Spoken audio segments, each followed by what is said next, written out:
So, good morning and a very warm welcome to chapel once again. I have the pleasure of interviewing Miss Buist today. Sad news, Miss Buist is leaving us at the end of term, but it's lovely to see you. Thank you. Thank you for having me at long last. At long last, long overdue. How long have you been at Durham School? So I came in 2016, 5 years ago. 5 years. Yeah, 5 years. Does it feel like a long time or a short time? When I think back to what my life was like before I came to Durham, it seems like a totally different life and a long time ago. However, no, it does actually feel quite a long time. It feels like I've been here a long time, yeah. And I think that's because it's a small school. We are a small school. I came from working at a large comprehensive where I was only part-time then. You don't really know anyone that you don't, unless you teach them or you've taught them in the past. And so obviously it takes a long time to get to know even half the students. So here, within the first year, you end up getting to know most people. So I think it feels like I've been here a long time just because I feel part of the furniture already. There's some real advantages to being part of a small community and getting to know everyone. Yes, and because we do so many different things. So obviously I remember being interviewed by Miss Buist, and one of the questions like, well, of course it's a boarding school and you'll have to do a boarding duty, which not most teachers don't have to do. This is a different thing. And I was like, oh yeah, of course, yes, I'll do it. And but I have to say, being part of Pimlico for the last 5 years, because I haven't been in any other house, has been amazing. And good. I feel that I've definitely become part of the furniture there. I was just saying, I did my last boarding duty on Monday. I was saying to matron I feel like very much end of an era. It is, and my tutor group, who are year 11s, they were my first year 7 set. Oh. So I've seen them for 5 years. Unfortunately, I'm not seeing them through to sixth form, which is sad. But seeing them all the way through to this stage feels like quite a long time. And looking back over the last 5 years, what sort of things jump out at you? What are the highlights? Well, I knew you were going to ask me this. So there's different areas of school life, because I couldn't pick one that's like more exciting than another, because it's so different. Yeah. So if we go to Pimlico, I think the highlights are obviously things like house music. But the first one that I went to was at the Stage, and I think it really made me feel, oh, this is very special and very different. Yeah. And then the house barbecues of where you dress up and things. I think my highlight for that was 2 years ago, the last proper house barbecue, and I dressed up as a taco. Is there photographic evidence? There is somewhere. I believe I was the only taco at the Mexican house barbecue. And then, so that's the house things, which are amazing, and there's so many lovely, and then the boarding trips that you do. And I've always done them with Dr. Scott Warburton, and we've had some lovely days out where we've just said, right, we're going to take all the kids at Rosebery Topping on a Sunday, or we're going to go to Saltburn or something like that, and that's been really nice. So those sort of Pimlico boarding sort of trips. But then geography, I mean, Dr. Scott Warburton, and just working with her, and then all the things that we've done as trips, and I think that's what makes our department really special, is we aim to take every single student out throughout the course of the year in normal times. Barcelona, just talking about it earlier, that's a bit of It's a nice place to go on a field trip. Big trip, so wonderful memories from there. And then of course it's just I've been coaching rowing the last 3 years, I think now, with the boat club. And I think the nicest thing was I actually got to row for the school and Durham Regatta in my last year here.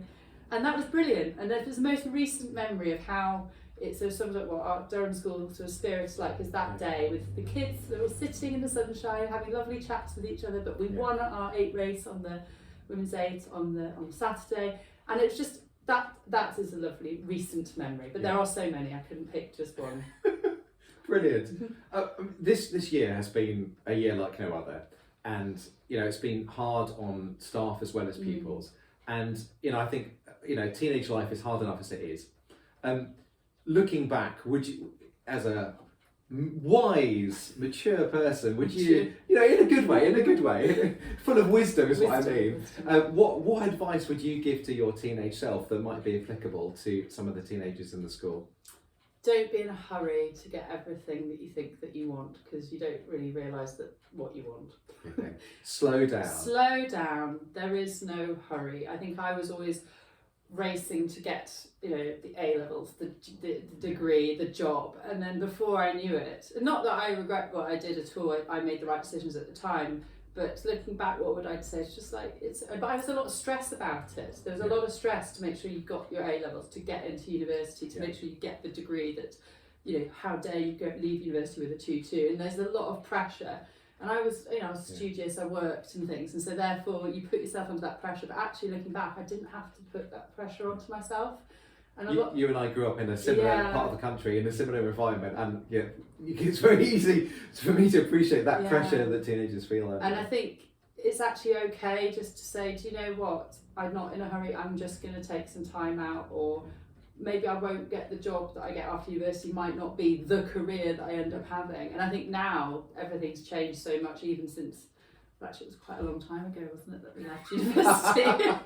But things have changed. You're not going to have just one job now. And that's when we grew up, it was like, well, what job are you going to do for your life? Whereas we have flexibility, and the last year, if anything, has told us that, you know, obviously technology and, you know, the new world is going to allow. So don't be in a rush to just to settle down and settle on something. Make sure that you're happy before you move on, and also you're the only person who can make yourself happy, not other people. Because I don't think we realise that when you're younger. Yeah.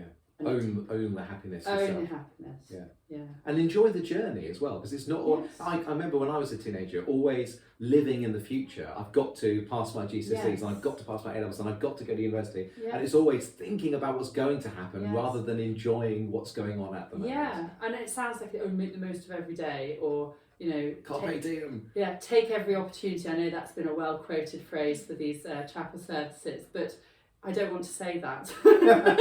But it is just, actually, you don't even need to take every opportunity. Just sit and enjoy what's going on around you, and to almost, just appreciate, and also appreciate what you've got here, because this is a special school where the staff are amazing. And I think another highlight, I'm going to go back to your previous question, has been, and I wanted to say this just because I think everyone, students and our teaching staff, have just done, one highlight for me is just the reaction to lockdown, the reaction to online teaching, and how everyone literally jumped into sixth gear for the students. And that's the only reason we're doing it, to make sure that everyone managed to get through. Yes, we were asked to, but I think everyone did it brilliantly, and with so much compassion, and for the care of the students. So that's a highlight as well. I think we've got amazing teaching staff who look after the kids here, which make it a very special school. Brilliant. Okay, one last question. Okay.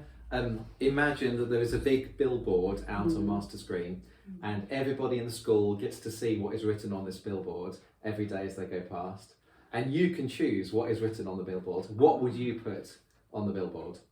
Oh gosh, you didn't tell me about this question. It's supposed to be a spontaneous thing. Okay, to quote the amazing Bob Marley, don't worry, be happy. Don't worry, be happy. Yeah, I mean, just Excellent. simple. You've got to not, worrying does nothing. It's not going to get you anywhere except make you sad. So you've got to take a step back, don't worry, and then realise that actually, in perspective wise, end of the world isn't at 10, you know, 1 is fine. It's probably not ever going to be a 10, because we're still here living and breathing, and there's always something to look forward to. And every little thing is going to be alright. Okay, another quote from what's that film about the Marigold Hotel? Oh yeah. Everything will be alright in the end, and if it's not alright, it's not the end. Brilliant. I like that one as well. Miss Buist, it's been a you. pleasure talking to you, and it's been a pleasure having you as a friend and a colleague over the last 5 years, and I'm sure the friendship will continue. It will. But thank you, and it's been lovely to talk to you. Thank you very much, and yes, I'm going to miss everyone very, very much. Yeah, thank you. Thank you, everyone.